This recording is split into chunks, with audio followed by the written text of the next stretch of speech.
Committee meeting of the Rutherford County School Board. First order of business tonight will be something that I did not do last time and I should have done, and that is to introduce the committee. So starting with Mr. Tollett down here, if we just go right around here on the outside and come back with Mr. Holliday and all the way through to Mr. Estes, and just a word or two about who you are and what you do, and I think that would be appreciated. My name is Bill Tollett. I'm the principal at Eagleville School, K-12. Claudia Belden, I guess I'm a community representative, used to stop at Rutherford County School. I'm Grant King, I'm the secondary coordinator. I'm McLeod, I'm staff attorney here. Kim Franklin, math department chair at Sonnet High School. John Simmons, math department chair, Oakland High School. I'm Parisia Lyons, paralegal to Angel McLeod. I'm here at her request. Aaron Holliday, Zone 1 School Board member.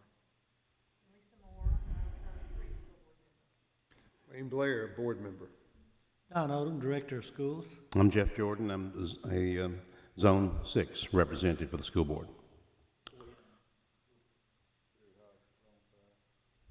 Jim Estes, Zone 7. Okay. Truly, all these people are outstanding, every one of you. Ms. McLeod, they gave me the gavel, but they should have given it to Ms. McLeod. She will lead us off and carry us through the policies that we're to look at tonight, and if there's no further business, and I don't think there is, Ms. McLeod, please. The first policy is policy 1.103, board scope evaluation, and this is carried over from last meeting. If you recall, we had some discussion about this, and we asked that we put it on the next agenda. And so, we discuss further. At the last meeting, what we talked about was this was not something that we were currently doing, and that we might want to eliminate the policy or modify it if we need to. So that was the discussion at the last meeting.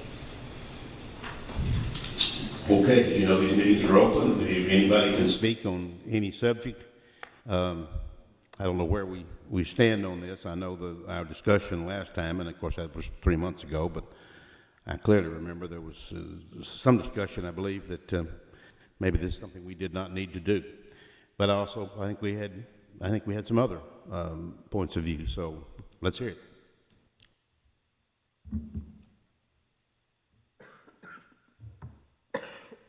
Would this be accomplished with not a retreat, but maybe a meeting to, kind of like a work session to evaluate, maybe to set those evaluation standards and then come back and evaluate ourselves? I'm just asking.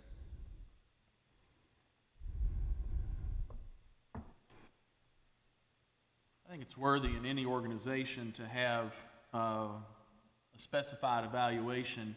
Oftentimes there are circumstances that may go unnoticed or unsaid, and that it's only when there's that awkward moment that says, nope, got to pull it out, dust it off, and examine it, that maybe some of those things come up, and rightfully so. I would be in favor of keeping the policy as it is. But how would you want to go through the evaluation? You know me, I love a board retreat. Good. You know, That's the only way I could see that we could accomplish this, is to have a moderator and a work session type program. I think it would be chairman's discretion, but you know, I certainly love spending time with you guys. I wasn't aware of that. This is a surprise. Ms. Regina Harvey has joined us, and good evening. Well, of course, a retreat, and I really hadn't thought too much about this, but the retreat itself, I know the city school board has had retreats a time or two, and retreat doesn't necessarily mean that you go off, 500 miles or 100 miles for that matter. I think my church has one this 3 weekends, I think, from now, and it's at Mount Eagle. So, and I went last year. I can't go this year, but my point is it was beneficial. Well, we've had a couple, Was that? and they were I've never here been in on one, town. so, And yeah. So, I think it's, from a community standpoint, I think it's a good idea.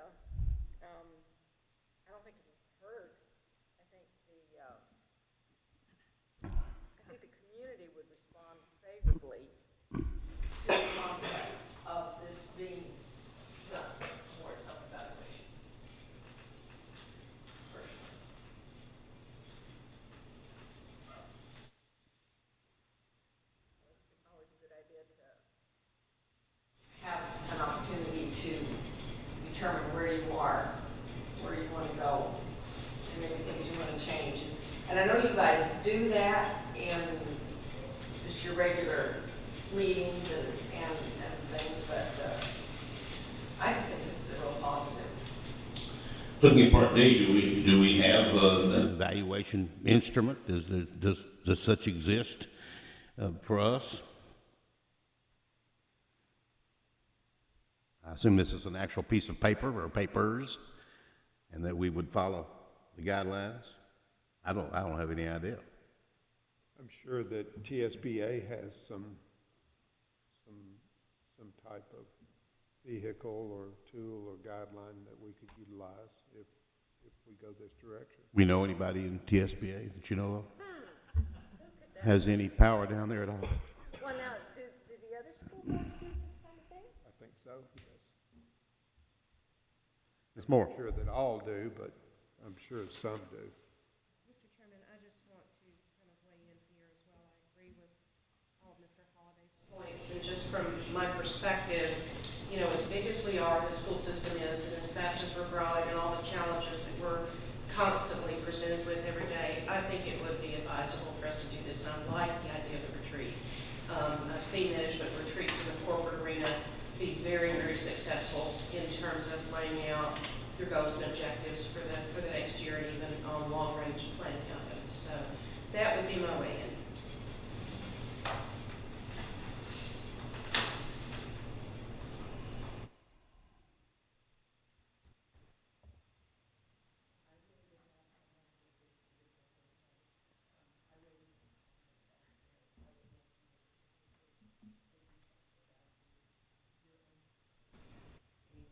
That means that we're succeeding and that we are excited about the progress. That's great.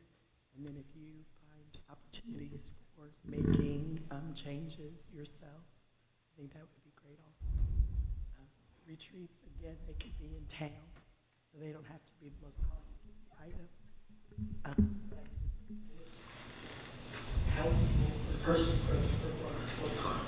Well, we could have a retreat in this very room. We just a scheduled meeting, but with these specific purposes that are listed here and what might be on an evaluation instrument.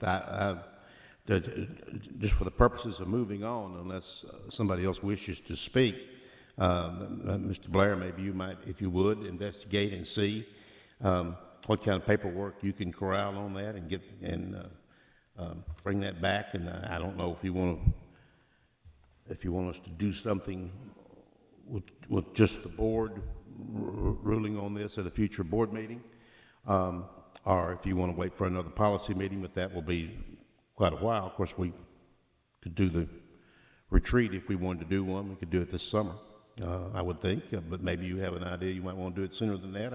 I don't know.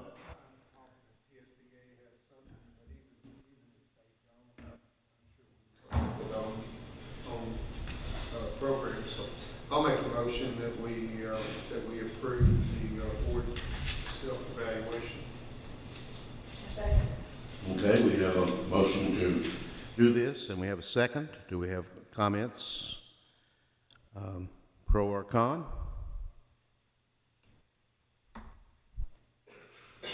If not, all in favor of Mr. Blair's motion, please say aye. Aye. Any opposition to that? Okay, Mr. Blair, get back with me next few days whenever you can, and we'll bring it back to the board, get it on a future agenda, and see what we can do. Ms. McLeod. Second policy is 4.700, testing programs. And this is a policy that the state board has been kind of tinkering with for a while, and we finally got some direction after they finished theirs. So on the second page, you can see in red the highlighted changes. The TCAP scores, or standardized test scores for 3 through 8, will be 15% of students' final grade in the spring semester in math, reading, language arts, science, and social studies. And then under A, B, and C there in red, you can see the percentages for 16, 17, 17, 18, and 18, 19. The difference, the big change in the high school area is that it previously was calculated on the final semester average, and now it is calculated on the final grade average. May I speak to this? Please, absolutely. this is partially because the state board is acting like based upon the problems with testing last year, cancellation of the elementary. You're starting new standards, basically what you're gonna be looking at for high schools, elementary too. And I don't know whether there was a mistake made at the state board or not, but in the wording of the language, TSBA is telling us the wording of the language, as Ms. McLeod said, that's approved now, that it will count on the full year average, the final grade. You know, it was first semester, second semester. Now, that's already passed. The reason I think I'm wondering if it's a mistake is because they didn't submit anything to the state board about changing the elementary and middles. So theirs is still stuck with the, under state law, the legislature has passed this, how much it would count. It's still stuck with the second semester grade. So there may be a follow-up, but we have to address it. We met with the high school principals today. So here's my strong feeling, it's up to you what you would like to do. I really do not think a 2-hour test at the end of the year should be 25% of a student's grade on their final average. And that's where we set it. So the state law gives us between 15 and 25. So I think, but the legislature this year said no more than 10%, so that was set. But the others, the range from 15 to 25, but I think, again, I just have trouble with one test on one day for one student about 2 hours long being a total fourth of their grade. Some students test well and some do not. We can't go below 15%, or we cannot choose not to do it because it's statute. But as best we can at this particular point now, this seems to be something we can try at this point. So I'm not sure this is over. I'm not sure that we won't hear more about this as time goes on. Presently, this policy is in place in our policy manual, correct? Yes, because we had to, because with the testing, you had to decide as a board what percent of the student's grade in the course or TCAP testing was for the elementary and middle. Okay. Presently, is it at the 25%? High school was at 25, middle was at 25, and elementary was at 20. But it was at 25% of the second semester. It was for all 25% high school second semester. For elementary and middle, it was for middle it was 25% second semester. For elementary 1 through 5, it was 20% second semester. What I'm saying is when the state board reviewed this, when the State Department of Education submitted them a policy change, they only addressed the high school and they changed it according to TSBA attorneys. Am I right, Ms. McLeod? Correct. The TSBA attorneys are saying the language they used makes it effective for the whole year's grade. Well, the state rule says final average. That's the wording they used. So again, I don't know whether that's they intended or not, but that's what they did. So that's kind of where we And I are. think that's why Mr. Odom says we felt like 25% was a little bit excessive if you're considering the final average rather than just a second semester. That's a lot, So they isn't it? dropped to the 15. Particularly if you were having a bad day, maybe, I mean, whatever. Mr. Tyler, did you wish to make a comment? Okay, sorry.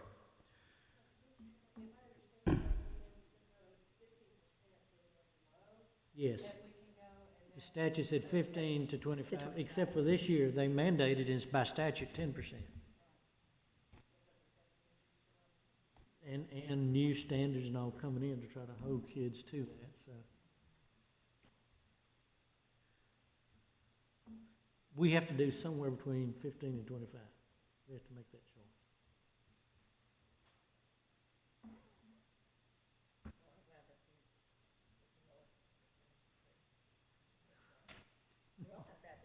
I know.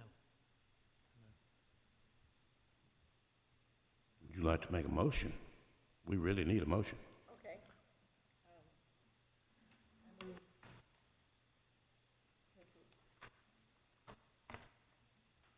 Okay?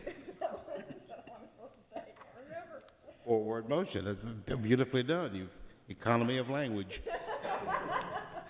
I need a second. Mr. Young seconds, and I heard other voices too, but any further comment on this? Do we have any information from other school systems in the state? Has there been any conversation about this? It hasn't been to us at this particular point. I mean, it's locked at 10% for this year for everybody. So between now and another policy meeting at the end of the year or some other time, but we have to deal with it for this year, and they really need to get it in their student handbooks, which they usually decide March and April for next year. It's only locked at 10% for high school this year. It'll be 15% for the lower levels. In the second semester. Of the second semester. Not the full year. Remember, they didn't, the language, they only addressed the high school and made no changes in the elementary piece. Okay. Ours was at 20, we're gonna drop it back to 15 because it is a new test, kinda trying to do the same thing you did for the high school. I think they, well, I shouldn't keep saying, I just think there may have been a mistake made and it wasn't caught. But I may be wrong. It is.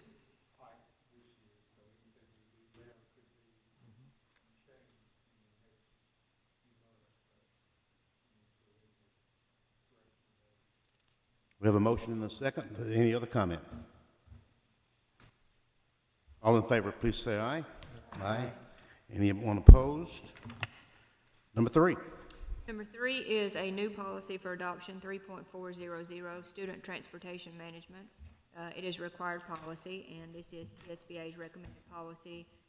Transportation supervisor has reviewed and is in agreement with the policy.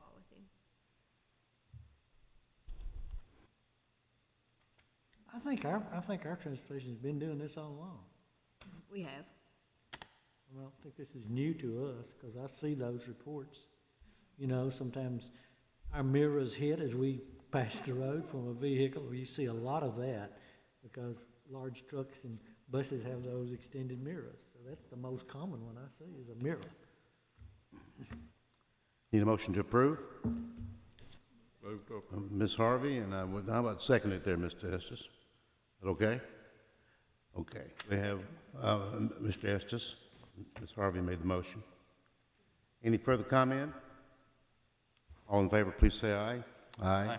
Opposed? None. Insurance management.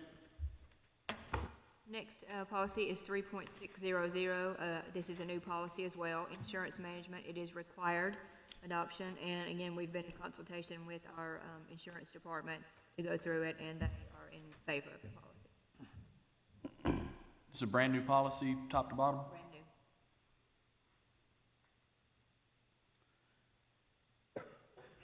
Well, let's all take a moment then.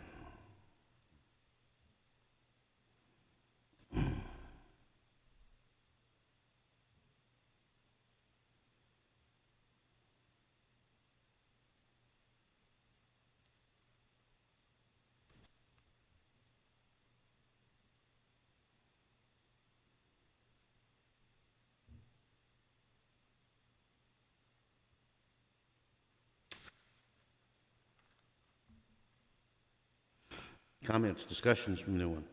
Move for adoption of the policy as presented. Thank you, Mr. Holliday. A second? Thank you, Ms. Franklin. Any further comment? Questions? Yes, sir.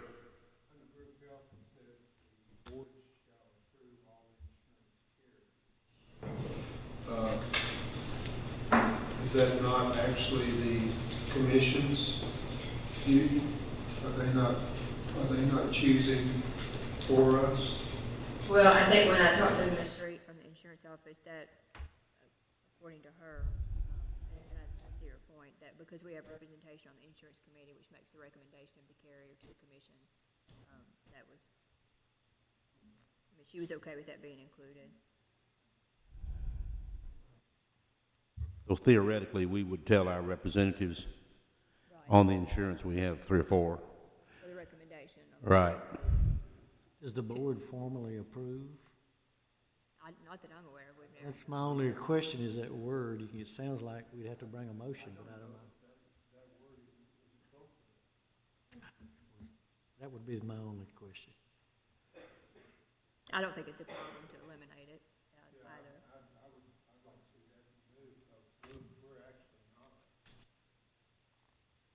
Ms. Young, did you make a comment?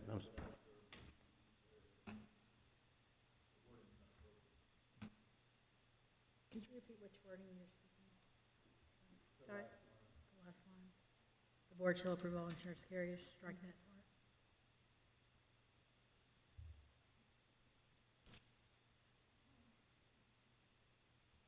Okay, are you making a motion to amend this, Mr. Blair?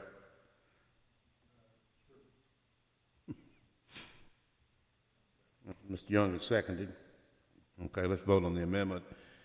Any commenters on the amendment? Okay, all in favor of striking that last line, please say aye. Aye. Okay, the rest of the insurance management, we have a motion, do we not? And a second, I believe.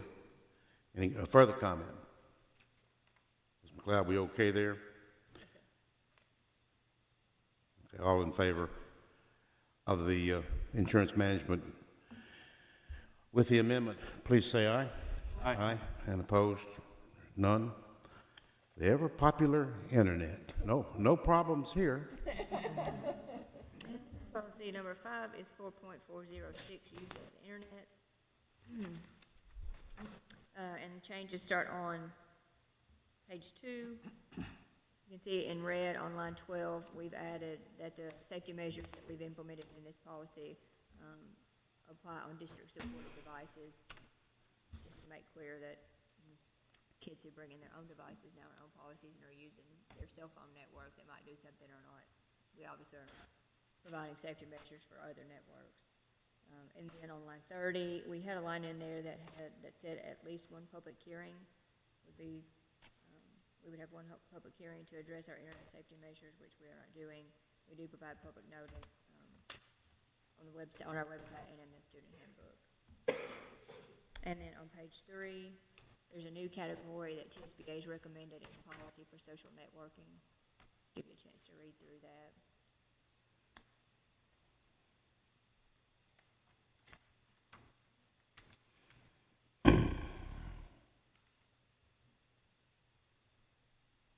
We've been relaying this information to our employees and for several years. It's just not been in a written policy. When we say a district-supported device, do we mean by that if a student brings their own computer to school, let's say, the fact that it's plugged into our electricity, that's a district? It would be our internet, It's and in we our- have filters okay. on ours. But if you were a Verizon user and you use Verizon's internet, we'd have no control over that if they access Verizon Okay. directly, or Sprint, or whomever. But if they tapped into ours, we've got those filters, and you've approved those in the past. Right. Actually, we upped it last year, if you remember, Mr. Solomon, and several of them put some more safety features in.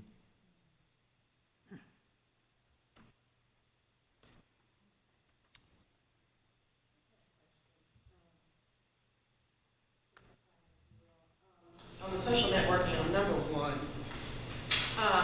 towards the end of the line here, it says information that is likely to create a material and substantial disruption of classroom activity. I mean, just at first blush to me, any social networking by a teacher that could cause any kind of disruption in the classroom would be unacceptable. Is there a legal reasoning why those words material and substantial have to be in there? Does that make sense?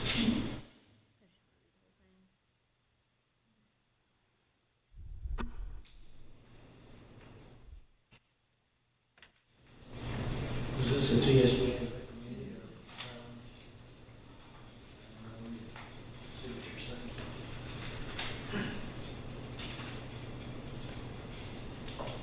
I'm not asking about that, but my guess would be that, that is language that helps to ensure First Amendment free speech rights for employees in our social network Okay. outside of school setting.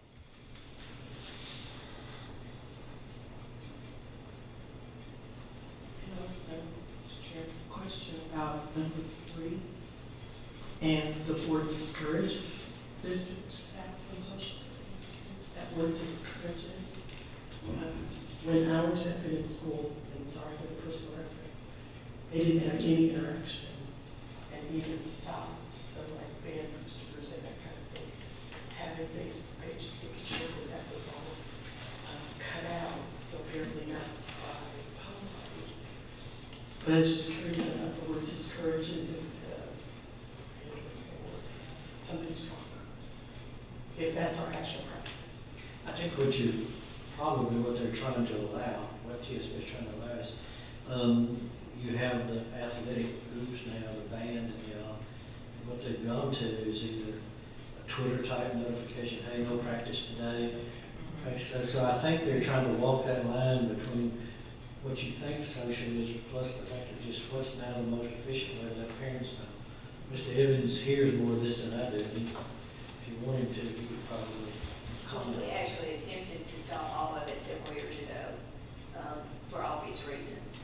And, I mean, within an hour, we had, I mean, we couldn't even count how many phone calls and emails and texts for that very reason.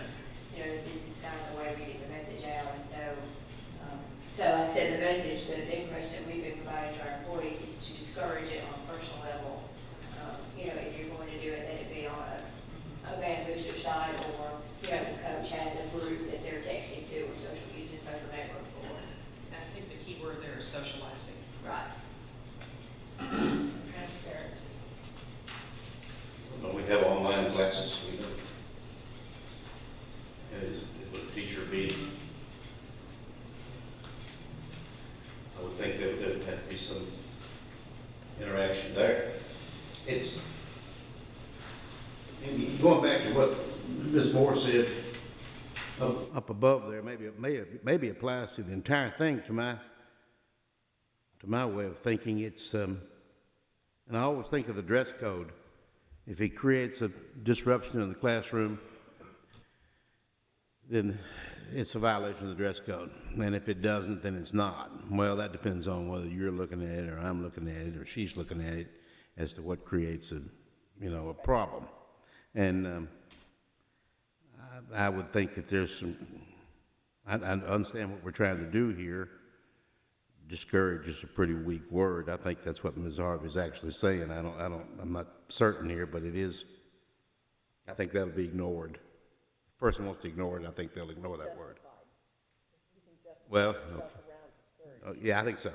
But I don't know how to reword it. Well, just to give you an example, I mean, when Ms. Barnes and I work together every year to provide a packet of training materials for principals that they give to, they do for all of their faculty and all of their employees in the building. And every week, we put in specific scenarios to discourage. Every year we add scenarios based on things that have actually happened to show folks what kind of mess you can get yourself in if you don't heed the warnings that we Understood. give you. Well, you could wish a student a happy birthday on the internet. Seems harmless. May not be. You just don't know, do you? Yeah. I do get a lot of athletic websites that I check frequently for schedules and whatever, and they're full of coaches giving all kinds of things, days that they're going to be doing various things and activities maybe, or trips that are planned for the future and all this kind of thing. And I assume they can email the coach back. All our addresses are well known. I don't know where to go from here. And this is, let me just remind you, this is recommended language, it's not required. We haven't had any policy in the past, you certainly are not required by law to have that language in the policy.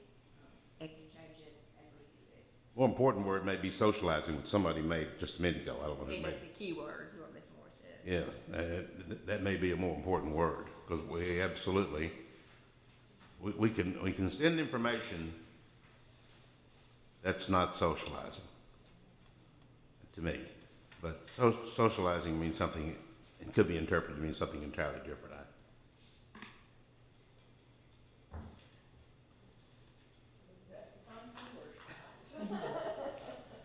Well,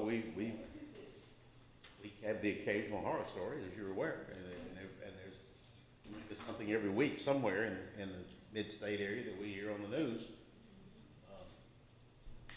I don't know if discouraged would carry any weight or not.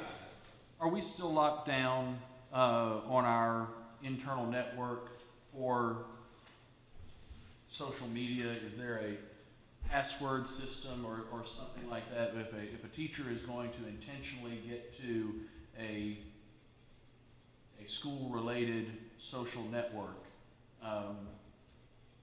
they don't accidentally log into their own personal site along the way or something of that nature. My interest is that district staff are prohibited. There's absolute empirical evidence as to which site they went to. There's absolute empirical evidence as to what IP address they were at when they did that.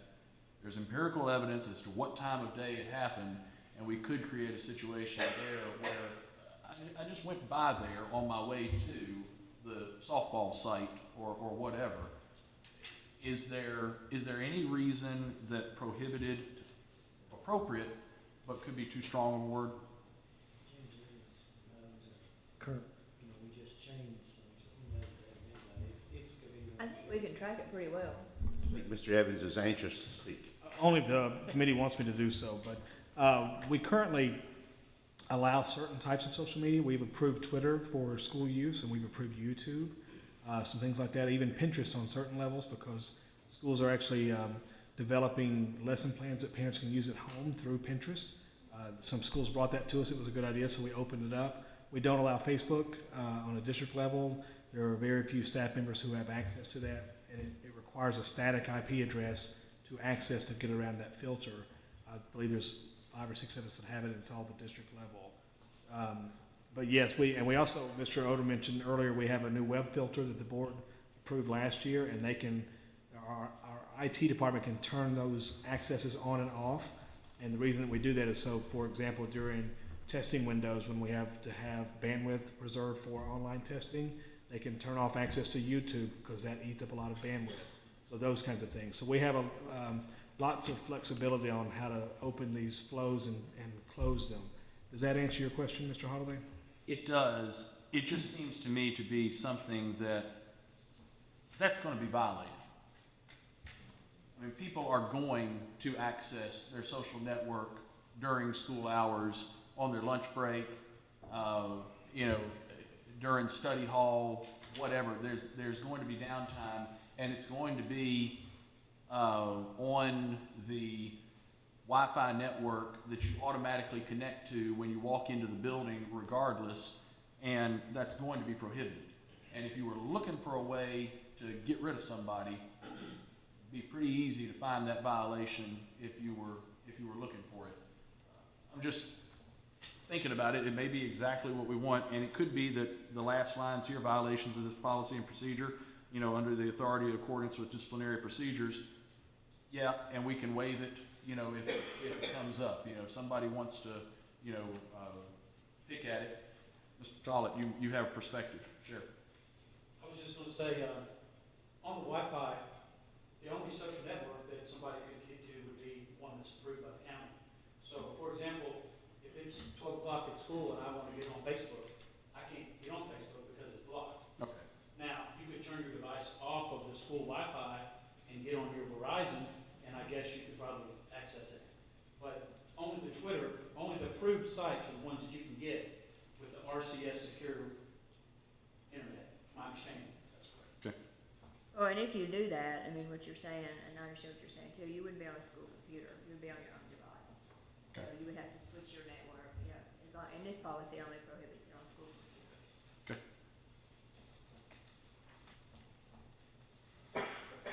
Twitter is approved, and it's a different situation because it's approved. But Instagram, Facebook, that kind of stuff currently, it's my understanding, is not. Mr. Evans has acquired quite a Twitter following because of snow days. How many do you have now?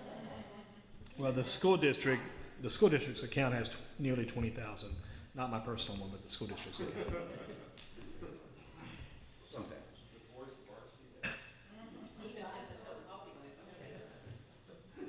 which I did not create or encourage, I promise. Move for adoption of the policy as presented. Thank you, Mr. Holliday and Ms. Moore, for your second. Any further comment on this? I'm gonna be surprised if there's not some. I really don't know what to do with this. I really do not. I think caution is of the utmost importance here. I know teachers, and so do y'all, particularly maybe elementary teachers, I can see teachers might email students, particularly if they were absent that day, or maybe they knew that the child may need attention, for lack of a better word, and with the email, send out a message, whatever, of encouragement to that person. Teachers are prone to do that, as all of you are fully aware, or at least to really care about their students. Wouldn't want to cut any of that out, but I see a problem, with that. But anyway, that's just my comment. I'm gonna vote for this and see where it takes us. The new system that we have in place, we encourage teachers to send out something to their classmates that may say, remember our test on Friday, or something like that. I don't really think that's social networking, that's just kind of a notification thing. So I know teachers are using that, and we tried to build some of that into the new website that we opened since Christmas, so again, that's out there, and parents can actually respond back on that too.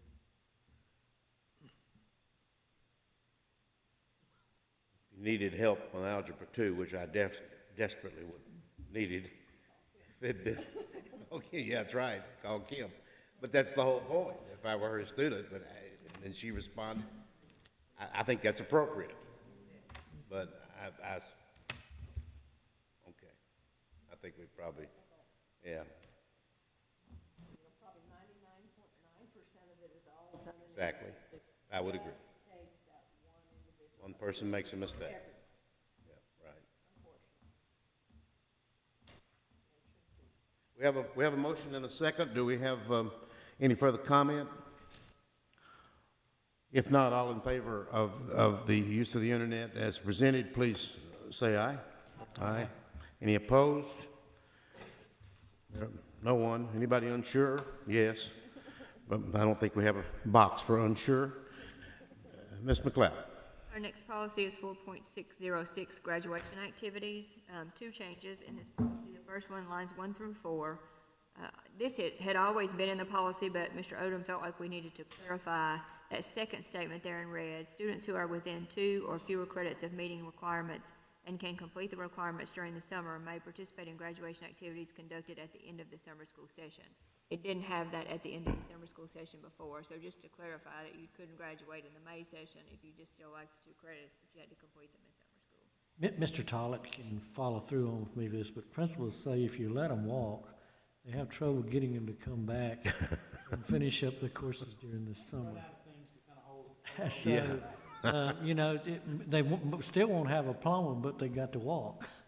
And so, I mean, that's what principals tell me, but you speak to that, what you think principals are thinking there too, Mr. Tollett. Yeah, that's exactly the situation. They say they're gonna do something, and you want to be trustworthy, but unfortunately, many times they don't come through. It's just one of those situations where you can, have something to hold over them, make sure they can get what they're supposed to do. Well, as a parent, true confessions here. My youngest child, who's plenty smart, who's a registered nurse now, decided about the last half of her senior year that she was tired of it and she'd rather go to Waffle House than go to school. And she was short, and they let her walk, and she got the blank diploma. And she went to summer school, and I got a phone call, and they said, if your child is late one more day, she's done.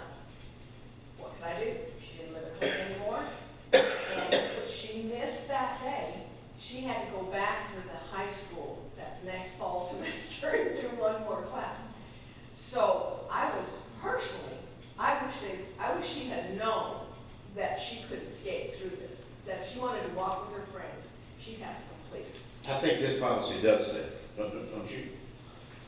Yeah. It says you will, if you're gonna walk, you're gonna do this. Right, or And- you do it at the summer session, which is not nearly like graduating with all your friends. That's correct. So I think it's important to have some teeth in it. On line 5, it says, presented to the board. I just can't see that would be timely or appropriate. Should that not be the director of schools to make that intervention? I'm not sure why that line was there, that's not a change, but I wonder what the original intent, because you didn't catch my eye. I'm not sure what they mean by extenuating circumstances, or somebody's hospitalized or something like that. No, sometimes we give kids a diploma, they're in hospital. They've met the requirements. Yeah, I could see that. I would make a motion to change that word to director of schools rather than the board. Shall be presented to the director of schools. I would second that. Is that what you're saying? Yes. I'm sorry, Ms. Moore, excuse me. If extenuating circumstances exist in any school, the matter shall be presented to the director of schools. Yes, Mr. Correct. Chairman. Yeah, prior to graduation activities, yes. Okay. The second change is down at the bottom, and this is a required change, required by law. It's the second sentence there. Principal shall ensure that high school students who voluntarily complete at least 10 hours of community service each semester are recognized during the graduation ceremony. It's required by law. Required by State Board of Education Policy 2.103. Is State Board of Education policy different than statute? I mean, do we have any wiggle room? You do have some on honors and honors diplomas, because you added what? What we added in the past board meetings? Was ROTC or something? It wasn't distinction, but it was some honors diploma. Right, well, we added that in administrative procedure. You can add to the criteria, but I mean, we don't have any leeway about complying with state rules. And regs. Yeah, I don't think we do, but you have as a board, you can add to, but you can't take away. Well, and in that one, the one that you're referring to, that regulation specifically says that local boards can add to the criteria. We have a one-way trip. That are recognized for distinction, and we have that in administrative procedure, the criteria. So the recognition for community service, can it just be noted on the program? Right, there's no specific way to recognize. Just to let you know, board, there's another thing that's developing. Tyra Pilgrim will be at your next board meeting to talk about the wanting to do maybe a card and develop for kids who meet another set of criteria. The work, what's happening is the people in the workforce, the business owners and all are saying the soft skills aren't there for students. And it's going to be things like certain attendance meeting, do certain things dealing with career and technical education, and also there's an encouragement now to honor kids who do this and try to also hang a carrot out there, dangle that carrot, to do a little bit more to do that. So she'll be bringing that to you. There's 2 school districts in the state of Tennessee doing it as a pilot. They've asked us to consider it as a pilot also, and then it may wind up going for the state board and rolled out across the whole state. But she'll bring it to you at your next. It's not this meeting, it's a meeting, the second meeting this month. She's gonna bring that to you, and if you approve it so that they can put it on in their handbooks for next year to do that, that's what we would do.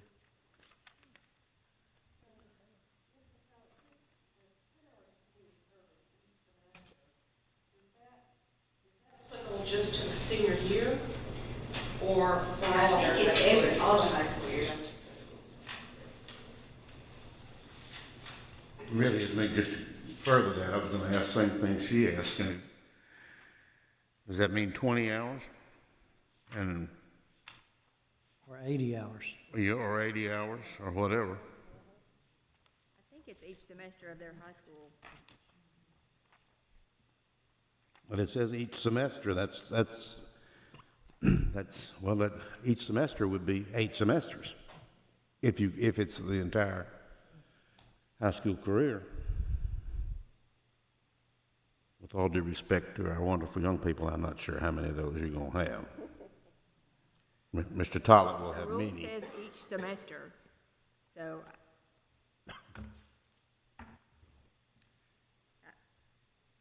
I mean, my interpretation of that would be that it's each semester of high school.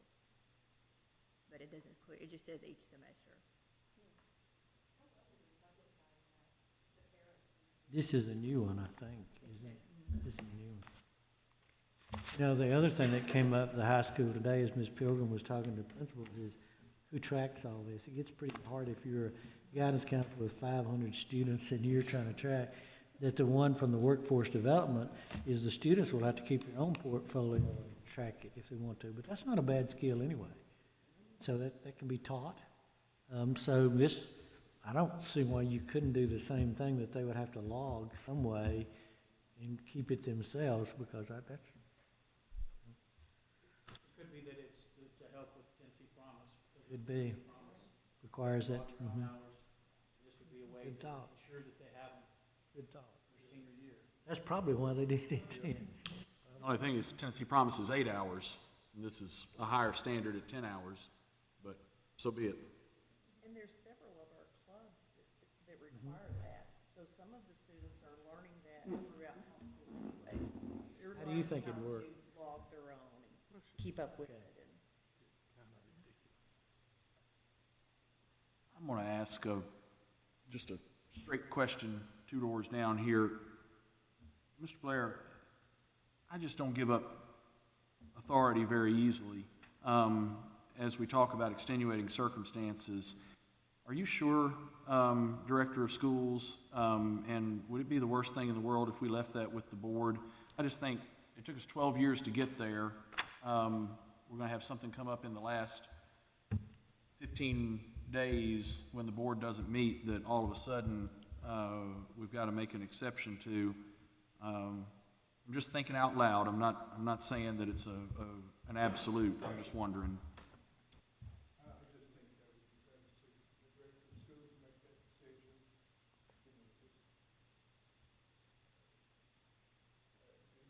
Just an opinion on my part. If I can interject, we could do both.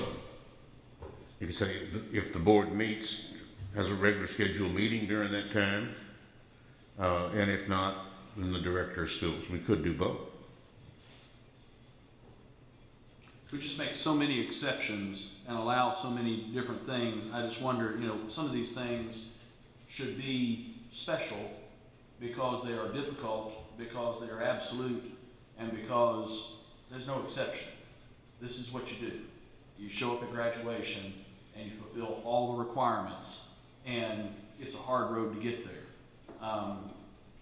If we introduce discretion, then we've introduced discretion. And I just hesitate. I'm not saying it's a bad thing, it's just a hesitation. Do you think it would give more accountability to the students and the parents if they had to face the entire board as opposed to one person? I can perceive the concept of, 3 weeks before graduation, the last school board meeting is over with, somebody has a traffic accident, and all of a sudden we want to present that diploma posthumously or something like that. That could be characterized as a extenuating circumstance. And it's probably what Mr. Blair is thinking of. Something like that ought to be able to take place, kind of thing. And in fact, if there's not a board meeting, why does that get in the way? And I understand that's the kind of thing that Wayne is thinking about, and I understand that. And at the same time, I think to myself, and that's exactly what we would do. We would present that diploma, and we would just ignore this thing. But as soon as we change policy, But do you want to strike that line? Yeah, I assume you mean the entire line? Does that have to be in it? No. I'd almost be more comfortable with striking the line than to have something in there that says you can go appeal to the director of schools, and if you make a good enough case, maybe. Wait a minute, say that one more time. I'd rather strike the line than to set the director up to hear a bunch of appeals of, but my kid only has, and the principal hates him anyway, and it only says may up there participate in graduation ceremonies at the end. That is a little permissive. But if an issue does arise, are we letting each campus make that decision, or do we have a system that makes it fair to every? Yeah, I don't know. I would have to lean more with your recommendation that it's one or the other, which then takes each campus out of it. When you say one or the other, you mean director of schools? Director or of schools or Okay. board. So that that parent goes, "Ooh, I've got to talk to somebody," and not just talk to my principal.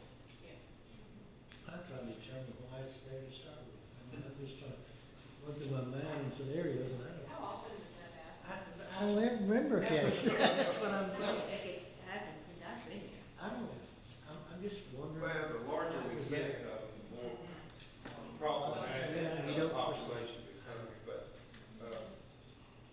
would you recommend that it be struck, Mr. Owen? Is that be your opinion? If something did come up, you want the opportunity to do it. I mean, I don't know, Mr. Tolley, y'all talked to the principals, some of them are basically saying, walk if you miss so many days at high school, and you're about to get on this new report card, chronic absenteeism. Because of the Lower your letter graduation grade. rate, you're doing everything you can to get them across. And many times, it's hard to get them in school. They know they're gonna have the credit, can't get them in school, and it's a real challenge for sure. The lowest attendance, I think, is freshman and senior, right? Even though like that. That's what you run into, for whatever reason. Occasionally coming back from alternative school, that might be a situation that might arise. They missed some activities and they didn't get back, they got back. I mean, that's just a possibility. That might be, okay. Mr. Chairman, I'd like to change my motion from, changing it to the director of schools to just striking that entire line, if it pleases this committee. Okay, the chairman admits that he's lost control. Well, we actually haven't made one yet. That's what I was gonna ask you, he said change his motion. I made a motion, I did make a motion. Did we have a second to that? Yes, we did. We didn't have a vote. No, I'm aware of the fact we had no vote. So you want to amend your own motion, is that what you want? Well, I just want to retract my motion and make a motion. Is Mr. Moore second your motion? Who was it? It was more, Ms. Moore, well, do you, thank you, that somebody's paying attention. Ms. Moore, would you withdraw your second? yes. Okay, let's try it again, Mr. Blair. Okay, so my motion is strike that line five. Okay, let's be sure what we're talking about. If extenuating circumstances exist at any school, the matter will be presented to the board prior to graduation activities. You won't do away with that line altogether, is that right? Comments? A question from Ms. Harvey. So if my child has that situation where graduation requirements are met, we've completed, so we've had issues with our school where some of the students, if they're not dressed appropriately, they're threatened with not being able to participate in graduation. So if that were to happen to my child, I have no recourse at all. I just have to go by my child can't participate. You don't have anything written down here, and that is something that, whatever comes up, if this happened, I mean, y'all said it never happened, and I would tend to agree. What if it did happen? I can address that. Those areas are covered in other policies and procedures. I was about to make that point. I mean, I think this is dealing with, you're dealing with really extenuating circumstances. I mean, what comes in my mind is you have a student who's in a car wreck the last 2 months of school, they're not able to take their exams, and they may appeal to the director of schools to allow them to walk through graduation even though they had not completed those last requirements. Something to that effect is what, all of those situations, anything related to discipline issues, all of those things are covered in other policies and procedures. So I don't think that would come into play in this situation. This is dealing with, if you don't have enough credits, then you're not allowed to participate. And I think I agree with that. I don't know about the rest of the board, but my question is, I think my question is this. Suppose the car wreck does take place. and the student is unable to go to school in May at all, can't take any exams, whatever. What do they do? They don't make, they don't want the evaluation. Right, they have no recourse. We have nothing. Well, they can still, you can come to the director of schools, no matter what. The director of school has, as part of their statutory authority, so I still think the director of schools could intercede. I think that they need to go to the director of school, like you said before, as opposed to the principal. But I think the parents' first thought would be, I'll talk to my principal, but then the principal needs to refer them. Sure.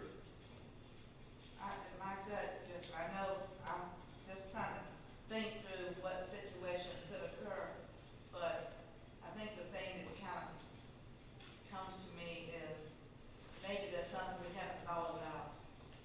And if there is a concern, I think as a parent, they should have some kind of recourse. That's just, I think when we strike that line out completely, that means this is it, no matter what,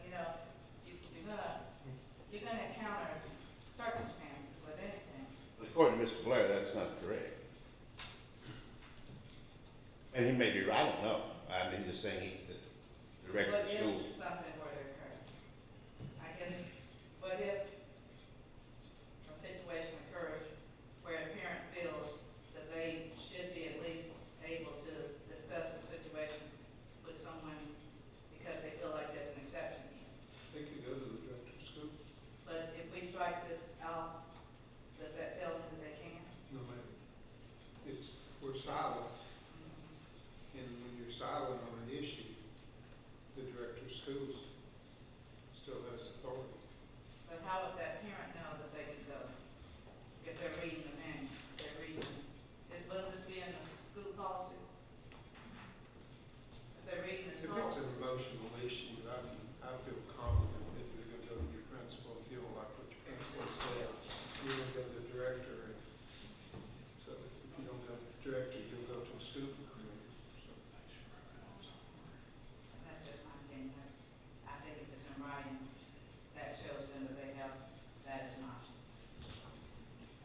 No, Estes. if a kid likes 2 credits, they didn't do something right all the way through high school. We're not talking about an emergency with a wreck or something. They're gonna be a lot more than 2 credits behind if they can't finish the school year. What we're talking about is letting the kid that is not more than likely get everything they were supposed to or go to summer school at the end. 2 credits is not a whole lot to make up.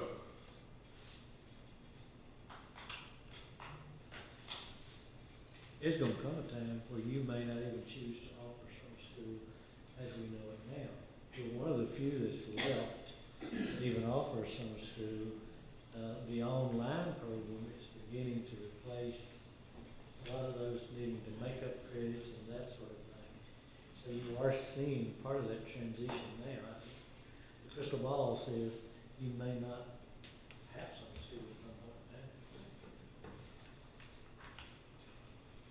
Well, if something should take place that makes a student need to do this, and they go to their principal, I don't believe any principal in Rutherford County, first of all, they don't have the authority to waive those 2 credits or 1 credit or anything else, and they're not going to say, go ahead, Becky, graduate, that's all right. That's not going to happen. So they're going to want, as Ms. Simmons has said, maybe, I would think, gee, what do I do? And I don't know what the answer is to that. I don't know if we need to have something written down and have both director of schools or the board or both down there, or if we need to just eliminate the whole line. And but I don't know, what would they do? I have a couple of points just to respond to that. First of all, I certainly don't want to speak for Mr. Odom, but if you would like for the director of schools to have the ability to have some discretion in that situation, I feel like they would probably feel more confident if they had the authority under the policy to do that, if it was delegated to them specifically, beforehand. But and secondly, if you want to leave something in terms of someone making a decision, from a legal perspective, that type of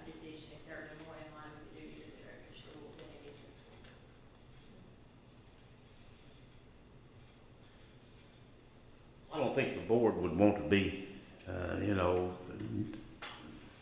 May 15th rolls around and they call us and say, well, we need to have a meeting to decide whether so-and-so graduates or not. And then we have to gather all this information, whatever. I don't think that's a good idea. I just, you know, well, we could do that. It says so right here, emergency situation, but I don't know. I can just tell you from my standpoint, I would not, I'm not gonna say somebody that doesn't meet the state requirements can graduate, because they don't have that statutory authority to do that. If you're relating to a walking across the stage or something like that, that's another issue. But I don't think the board or the director, anybody can say, hey, you can graduate if you don't have the average to graduate. I mean, that's really at the school level. And this is about participating in graduation activities, so, you know, you're just talking about participating on the day of graduation. Not getting Not a getting- certified diploma. That's how I read it, that this was the activity, Right. the graduation activity. That's the way I move. I don't think we're gonna take one meeting with the director of schools is gonna do what Mr. S. has just mentioned a minute ago, and you've got months maybe of somebody not doing anything, and then, you know, they apply for mercy, so to speak. And, I wouldn't, no. It's a school year, it's a school year. It's 180 days. Do your work, best you can.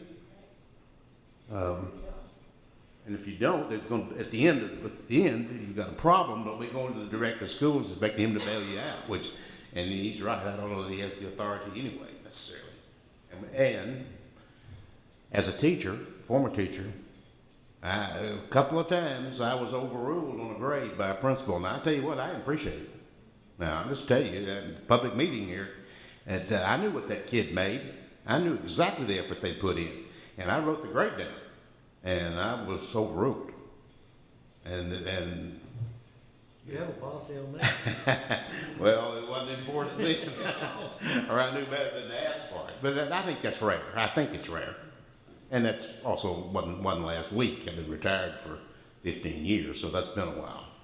The reason that policy was in place, and I can remember it, we said, if somebody's being non-renewed, what if they just decide to go in and flunk all of the students or something? So you gave authority to the override if that ever happened. Again, I've never known that to happen, but I do remember the discussion about that policy. Well, we do have a motion and a second, and I'm hoping maybe Mr. Blair is considering withdrawing his second motion, but maybe he's not. We'll check. Do you want to vote on that one? You know, just a comment is that, how many of our parents read our policies on a regular basis?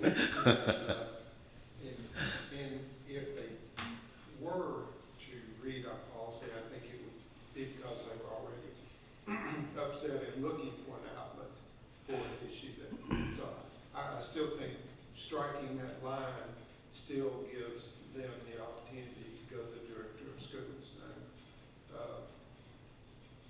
I agree with that, and if I can kind of make another point along that line, and I can certainly understand your perspective, but, you know, if you try to anticipate every small eventuality or detail that might come up and write it into a policy, you're sinking your ship. I mean, it just doesn't work that way, and I think with all the conversation we've had already about how rare that would be, you know, I'm of the mind that if a parent had a child in that situation, yeah, I mean, they're not going to take the time to go look up this policy. They're going to pick up a phone call to the principal. And if the principal feels strongly about it, he's going to call Mr. Owens, he or she, excuse me. So I still stand with you, going ahead and striking the whole sentence. Okay, we have a motion to do that very thing, and we have a second, and it's all quite proper. And is there any further comment on this? We need to go ahead and vote on that, I think. If there's no further comment, don't want to cut anybody off. Okay, all in favor of removing a line, the last two words of line 4 and all of line 5, please say yes or aye. Aye. Are there opposition to that? Yes. Okay, let it be known, I believe that was 3 people that were opposed. 4 perhaps, 4. 3. Okay. What happens in a case like that? I've never seen that happen. What?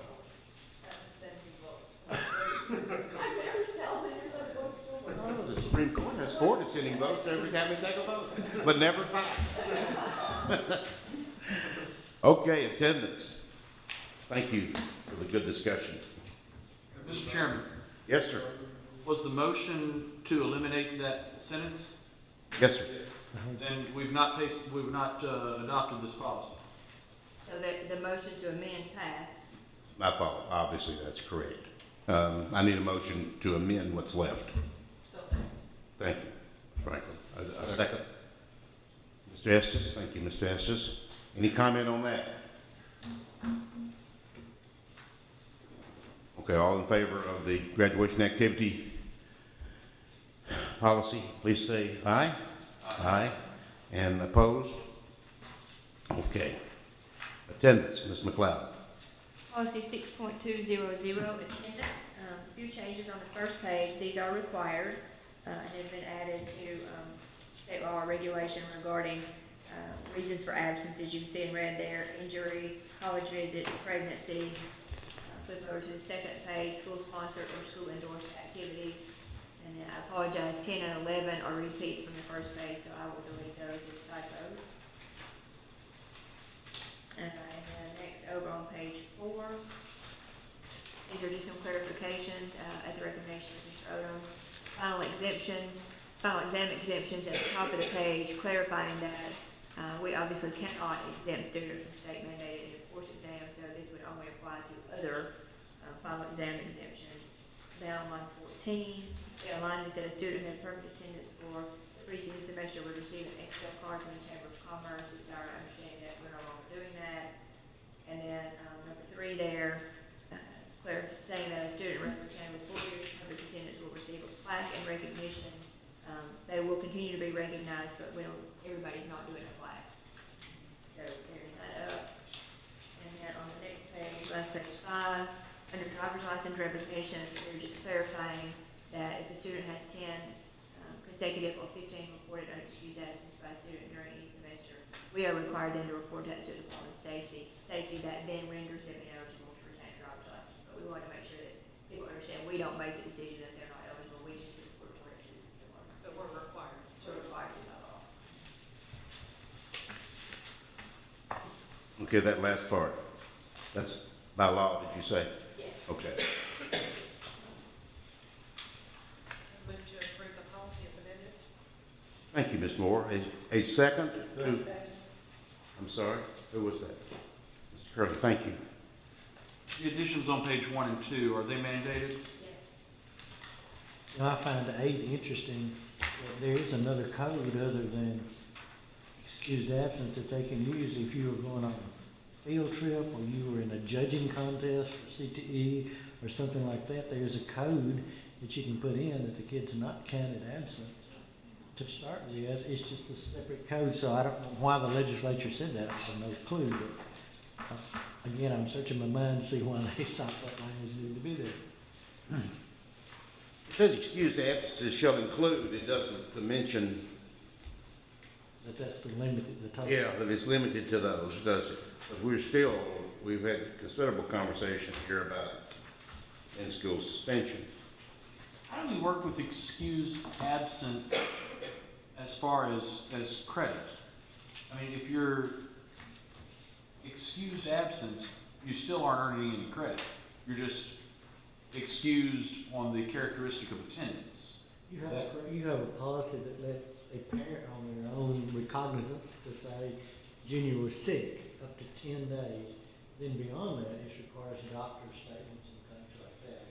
But they're required to make up work when they return to school Yeah. within a certain period of time, and then on credit based on what they submitted, or make up exams or whatever.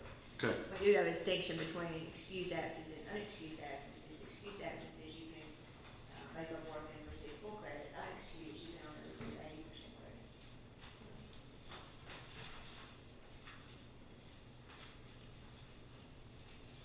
But presumably, if you did make up the work, you would receive credit. Motion on number 7? We had a motion and a second. Okay. Comment? All in favor as presented, please say aye. Aye. Number 8. Your next policy is 6.414, prevention of sudden cardiac arrest, and this is a required policy. And I think, I'll apologize to you, I think that we should have had this in our end of the year policy adoptions, and I thought we had done it, but apparently we had not. And so, you probably will remember we had some discussion about that time about this. We're already doing the training, Mr. Tackett came and presented about it, so we're already in compliance with it, we just did not have it in a written policy.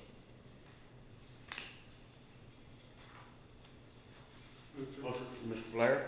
Oh, Second. Thank you very much. Any further comment?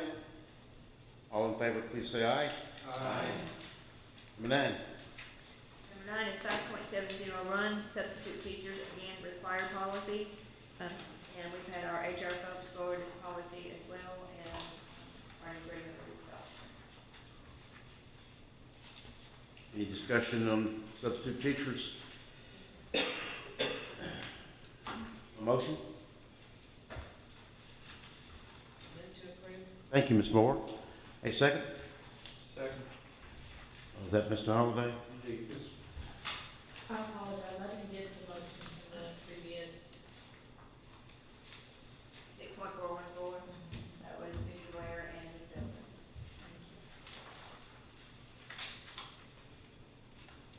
Comment on number 9 on substitute teachers? We're okay? All in favor, please say aye. Aye. Aye.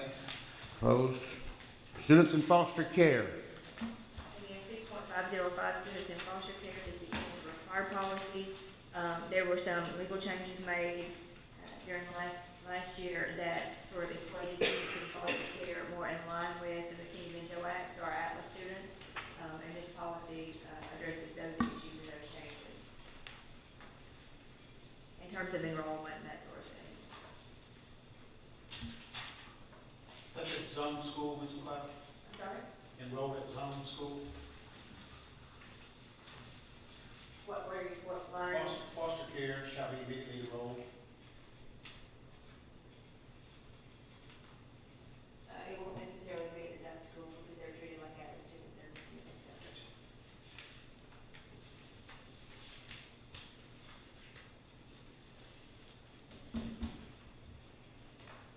Discussion? I'm gonna ask this question like I have before. Is this policy brand new, top to bottom?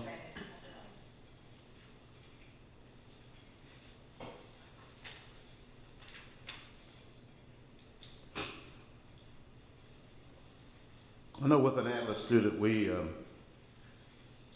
are slow to change their school, aren't we? Once they enroll somewhere, we'll get them because they have changed so much. That's the theory, and I think it's an accurate one. Well, and I think that that's why this change came about, because if you look at similarities between the two categories, Mhm. so the idea is to maintain some kind of stable environment for a student if we can, if it's in the best interest of the student, it's not unreasonable to do so.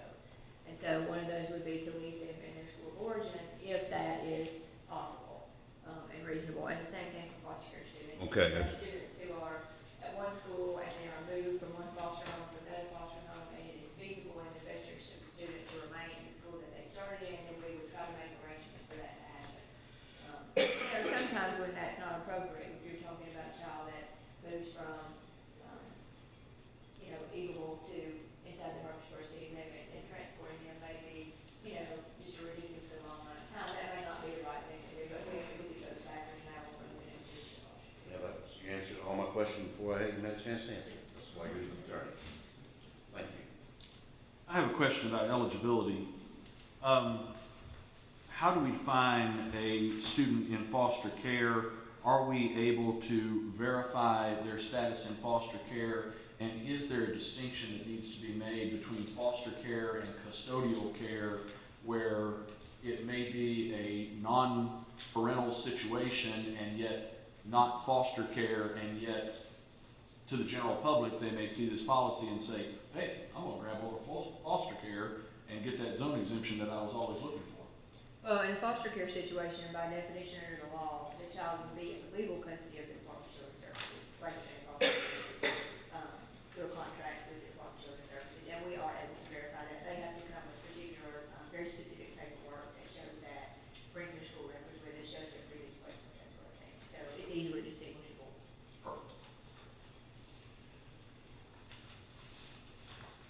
Any other comments? Move to adopt the policy as presented. Thank you, Mr. Holliday. A second from someone? Second. Ms. Harvey, thank you for the second. Any further comment? All in favor, please say aye. Aye. Anyone opposed? Okay. The last thing that you have in your packet are copies of our policies for separation practices for non-certified employees, separation practices for tenured teachers, and separation practices for non-tenured teachers. And I also included just a copy at the very end that includes the definition portion of the statute related to reasons for teacher termination, just for your information. We're asked to put this on the agenda for discussion. And so I just gave you this so that you have it to look at while we're having a discussion, or for later if you need to put it on another agenda. Excuse me, Mr. Cloud, do we have the list of things for our school district, A list of what? of issues that someone can be terminated for? We don't have a specific list, no, we use the statutory criteria that's included in those definitions on that last page. Tennessee County has taken this back. Correct. We don't have a specific list that someone caused physical harm to a teacher, hit another teacher, or We do not. someone called selling drugs or stealing drugs, or anything like We do that. not have a specific list. Although, I mean, the things that you're referring to are included in those statutory definitions. Is the statutory definition only applicable to tenured teachers, or can we do separation of a non-tenured teacher or a classified employee at will? The statutory definitions that you have are applicable to teachers, both tenured and non-tenured. Classified employees are at will and not contracted and do not require statutory authority. What then is the difference between a tenured and non-tenured teacher? We still have to give one of these statutory reasons for separation? The difference is a tenured teacher, before we proceed with termination, charges have to be presented to the board and you have to approve those. And then the teacher has 30 days from that period to appeal. For a non-tenured teacher, it's not required that we submit charges to the board before proceeding with termination. They also have an appeal right, but rather than the appeal coming to the board, it goes to an independent hearing officer and then would come to the board if there was a further appeal. I'm sorry, goes where? For a The appeal, non-tenured yeah, teacher, non-tenured. it goes to an independent hearing officer, and then there's an appeal to the board after the hearing officer, where a tenured teacher appeal comes to the board. So kind of like an arbitration with an tenure. So Mr. Clark, the Tennessee Code take these definitions of grounds for termination, I guess is, for lack of a better way to put it. These things that are listed are considered under statute grounds for termination, but doesn't hold the school system required to apply them? Or does? Okay.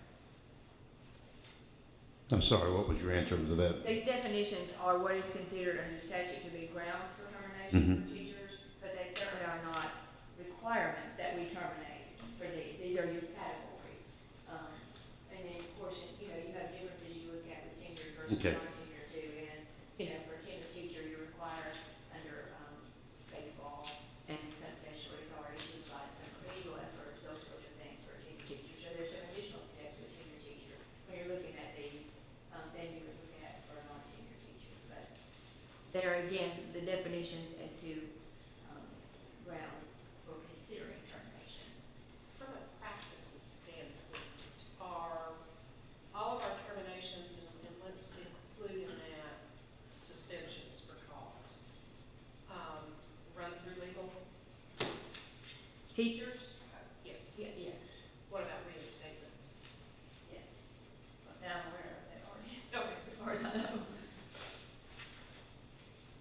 But all the employment practices are under the direction of the statutorily of the director of schools. Yes, correct.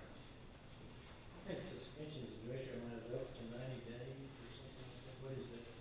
Well, for suspensions for teachers, and you have some of that in your policies, you have various categories. I mean, you can suspend for certain period of time, if the teacher is under investigation, for some sort of criminal act, abuse of a child, those sort of things, you have the authority to suspend for 3 days, up to 3 days, without there being a full appeal for a tenured teacher to report on that. And then, I think those are the two criteria. And then, obviously, you can suspend pending,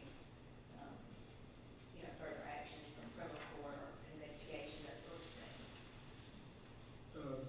The list in the Tennessee Code annotated it's an attempt to be kind of all-encompassing, I assume, because I don't know that you could completely list the entire criminal code, could you? I would certainly not recommend it. Okay. But I mean, but that's the attempt to be encompassing, correct?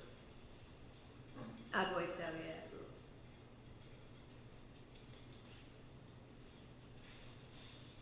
We don't treat tenured teachers any different than non-tenured teachers. They just have a different appeal process, correct? The appeal process is different, and there's a higher, I guess it's the way you would explain the person your teacher, because there is some authority under the law that you are required to remediate for a tenured teacher in a different way, or at a more higher level than you would be for a non-tenured teacher. If you were looking at things like incompetence or inefficiency, particular issues in their teaching ability or,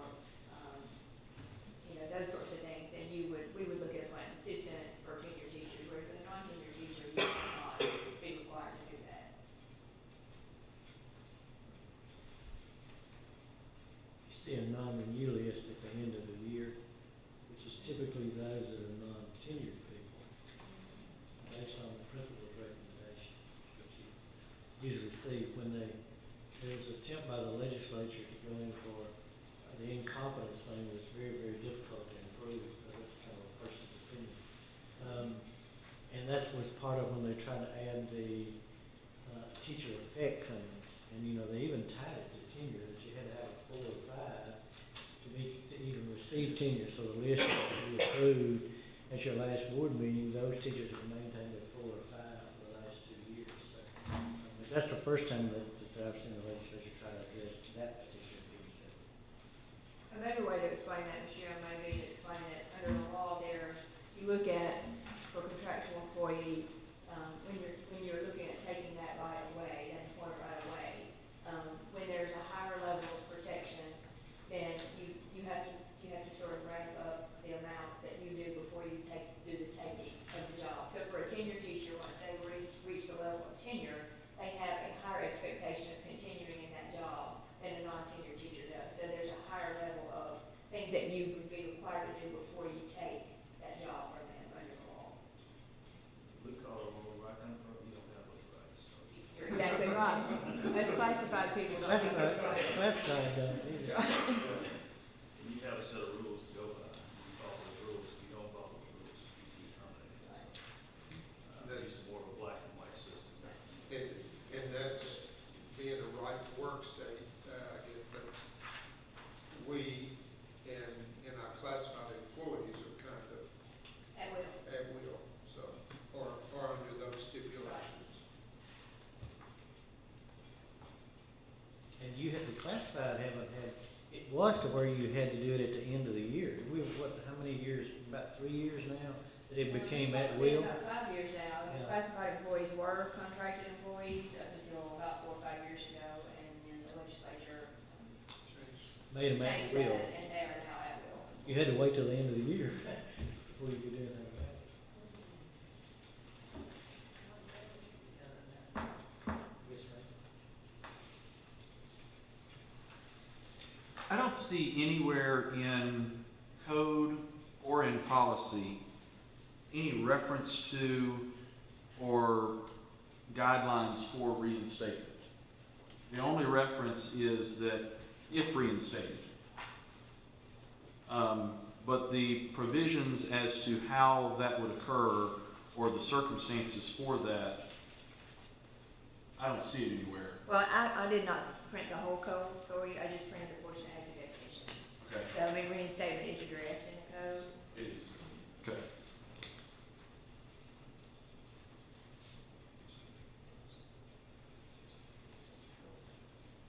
This is not a voting item, as you're aware, right, Ms. McLeod? This is a discussion item. And if you have further comments to make, now would be the time to make them.